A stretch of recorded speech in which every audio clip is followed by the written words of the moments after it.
Jamaica's four-man bobsleigh team continued their tremendous run as they took the top spot in the North American Cup in Lake Placid on Tuesday. The quartet of Shane Pitter, Joel Ferron, Junior Harris, and Taekwondo Tracy produced a time of 1 minute 50.32 seconds to finish ahead of the United States and Canada. The team also produced the fastest time of all competitors on the day as they crossed the line in 54.94 seconds in Heat 1. It was the exact top three from Monday's event as the Jamaicans continue to chase automatic qualification to next month's 25th Winter Olympic Games in Milano Cortina. Meanwhile, the two-woman team of Mika Moore and Chloe Wiley, who secured bronze on Monday, ended fourth in 1 minute 56.04 seconds.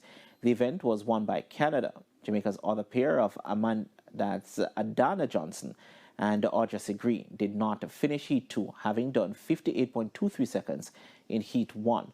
The International Bobsleigh and Skeleton Federation, IBSF, is set to publish its list of qualifiers for Winter Olympics January 18, ahead of the Games, which will run from February 6 to 22.